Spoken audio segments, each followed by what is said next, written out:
சிம்மம் சிம்மராசிக்காரர்களுக்கு பார்த்தீங்கன்னா வாரத்தில் முதல் நாள் அப்படிலாம் ஒன்றும் பெரிய கஷ்ட நஷ்டங்கள்லாம் இல்லைங்க.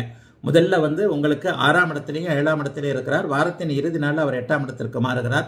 சந்திராஷ்டிரமம் வாரத்துக்கட கடைசியில் சனிக்கிழமை ஞாயிற்றுக்கிழமை அப்படியே நடக்குது. சனிக்கிழமை காலையில் 5:58 சந்திராஷ்டிரமம் ஆரம்பிக்குது.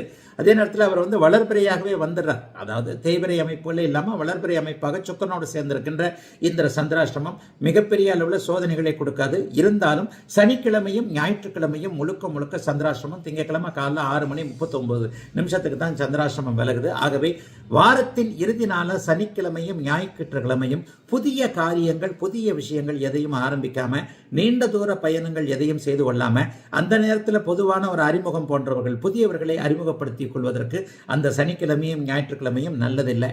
ஆக வார கடைசியில தான் உங்களுக்கு சந்திராஷ்டிரமம் வருது. சரி, இடையில பாருங்க, முதல் 5 நாட்கள் திங்கள் முதல் சனிக்கிழமை வரை வெள்ளிக்கிழமை வரையிலான 5 நாட்கள் எப்படி இருக்கும்னு பார்த்தீங்கன்னா, சந்திரன் குருவின் பார்வையில் இருக்கக்கூடிய ஒரு மிகப்பெரிய யோக நாளாகவே இந்த நாள் இருக்கும். எப்படி பார்த்தாலும் ராசிநாதன் ராசியை பார்த்து கொண்டிருக்கிறார். சனியோடு இருந்தாலும் கூட 10ஆம் இடத்தில் குருவும் 8ஆம் இடத்தில் சுக்கிரனும் பரிவர்த்தனை போன்ற அமைப்புகளை அடைந்திருப்பது தொழில் ரீதியிலான நல்ல பலன்களைத்தான் கொடுக்கும் அப்படிங்கிறத காட்டுது. வேலையில் சிலருக்கு பதவி உயர்வு சம்பள உயர்வு போன்றவைகள் கிடைக்கும். வியாபாரம் தொழில் அமைப்புகள்லாம் மிகப்பெரிய அளவில் நல்லா இருக்கும்.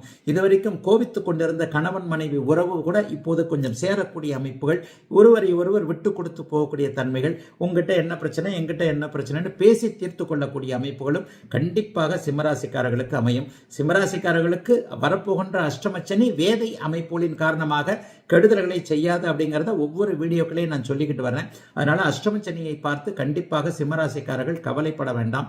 எல்லா நிலைகளிலும் நிறைவான நல்ல தன்மைகள் இருக்கக்கூடிய ஒரு சிறப்பான வாரமாகவே அமைஞ்சிருக்குங்க.